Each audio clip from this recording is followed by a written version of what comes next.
इस न्यूज के प्रायोजक हैं अर्थ डायग्नोस्टिक मधुबन उदयपुर।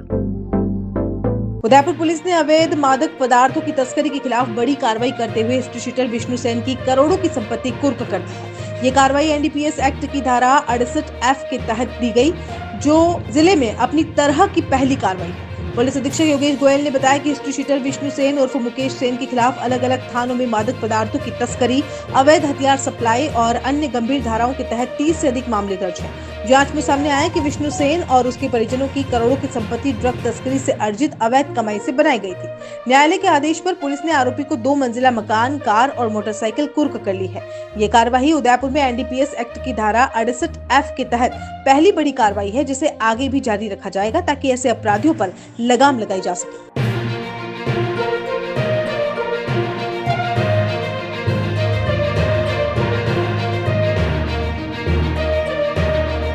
विष्णु सेन थाना अंबा माता का हिस्ट्री शीटर है, जिसके विरुद्ध लगभग 25 प्रकरण आपराधिक प्रकरण दर्ज हैं।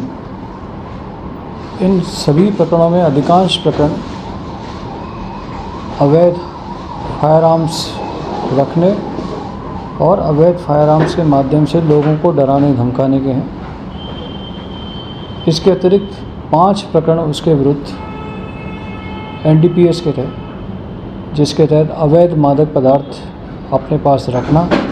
और उन मादक पदार्थों का शहर में विक्रय करना, ये अपराध उसके विरुद्ध दर्ज हैं। विष्णु सेन एक सामान्य व्यक्ति है, जिसका अपना कोई आय का साधन नहीं है, लेकिन जानकारी करने पर पाया गया कि इसके द्वारा पिछले गत वर्षों में सिर्फ अपराध को एक जरिया बनाते हुए और अपराध में भी विशेष रूप से अवैध मादक पदार्थों का क्रय विक्रय करके अकूत मात्रा में धन संपदा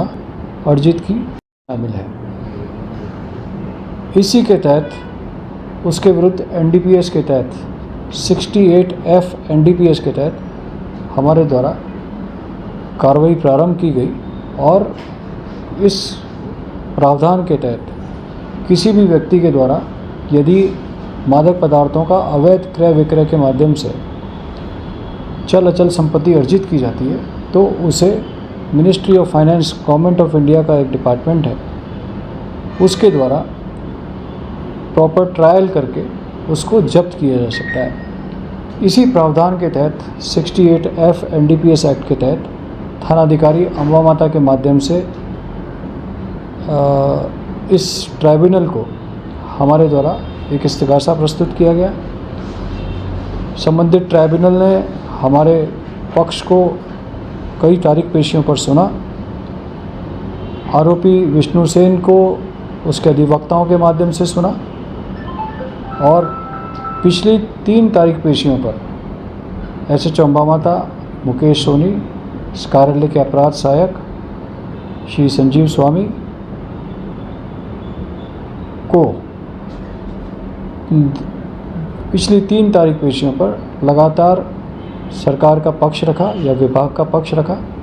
और विभाग का पक्ष सुनने के बाद ट्राइब्यूनल द्वारा आज ये निर्देश पारित किए गए कि उसकी जितनी भी चल अचल संपत्तियां हैं उसको कुर्क किया जाता है और उसे 45 दिन का समय दिया जाता है कि वह इस ट्राइब्यूनल के निर्णय के विरुद्ध जिस संबंधित जो कॉम्पिटेंट अथॉरिटी है वहाँ पर वह अपील कर सकता है। इस प्रकार उदयपुर के हिस्ट्री में ये पहला इस प्रावधान के तहत कार्रवाई है, जिसके विरुद्ध जिसमें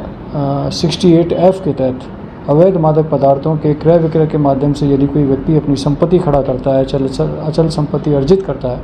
तो उसके विरुद्ध कुर्की की कार्रवाई की जा सकती है।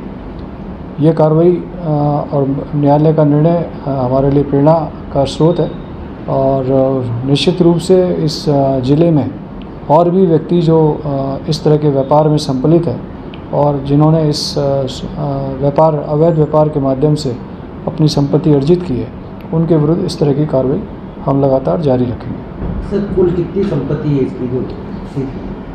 देखिए, जो अभी जो सब्जेक्ट है उस सब्जेक्ट के तहत यह कुल जो संपत्ति है लगभग एक तो कुछ 4 व्हीलर है और एक 2 मंजिला मकान है और एक कार है जिसे माननीय न्यायालय द्वारा कुर्की का आदेश दिया गया है। सर ऐसे वो कितने अपराधी हैं जिनकी इस तरह से आइडेंटिफाई उनको कर रखा है कि उनके खिलाफ आगे कार्रवाई? देखिए, एनडीपीएस एक्ट के तहत चूँकि ये अवैध मादक पदार्थों का क्रय विक्रय करना एक गंभीर अपराध है, समाज के लिए एक बड़ी बीमारी है, तो इसके प्रावधान कड़े हैं और अलग अलग प्रावधानों के तहत एनडीपीएस के तहत अपराधियों के विरुद्ध कार्रवाई की जाती है। पासा की तरह ही पिट एनडीपीएस एक प्रावधान है जिसके तहत किसी भी व्यक्ति के द्वारा यदि लगातार अवैध मादक पदार्थों में यदि वो संलिप्त रहता है तो उसके विरुद्ध गृह विभाग द्वारा उसके पक्ष को सुन के और पुलिस का पक्ष सुन के निरुद्धगी के आदेश दिए जा सकते हैं। जैसे पासा के अंदर एक व्यक्ति को 1 साल तक निरुद्ध किया जा सकता है, वैसे पिट एनडीपीएस के तहत भी 1 साल तक किसी को निरुद्ध किया जा सकता है। इस प्रावधान के तहत भी हमने कार्रवाई की है, लेकिन अब नए कानूनों के तहत एनडीपीएस में जहां 68F के तहत कार्रवाई की जा सकती है, वहीं नए प्रावधानों में जो नया बीएनएस और बीएनएसएस है उसमें 107 बीएनएसएस के तहत भी यदि कोई व्यक्ति यदि अनुसंधान से पाया जाता है कि उसके द्वारा जो संपत्ति अवैध रूप से अपराधों के माध्यम से अर्जित की गई है, तो हम माननीय न्यायालय के अंदर 107 बीएनएसएस के तहत इस्तिगासा प्रस्तुत कर सकते हैं और उसके विरुद्ध वो संपत्ति कुर्क कराने का आदेश के लिए कोर्ट को निवेदन कर सकते हैं। इस 107 बीएनएसएस के तहत हमारे पूरे ज़िले में पिछले 5 महीने के में हमने 20 मामलों के अंदर कोर्ट के अंदर इस्तिगासे प्रस्तुत किए हैं, जहां पर लोग प्रथम दृष्टया ये स्पष्ट है कि उसके द्वारा ये संपत्ति अवैध साधनों के माध्यम से अवैध अपराध के माध्यम से अर्जित की गई है। तो माननीय न्यायालय के सामने हमने ये इस्तिगासे प्रस्तुत किए गए हैं, जिनमें कुछ मामलों में कोर्ट ने नोटिस भी इशू कर दिए हैं संबंधित को अपना पक्ष प्रस्तुत करने के लिए।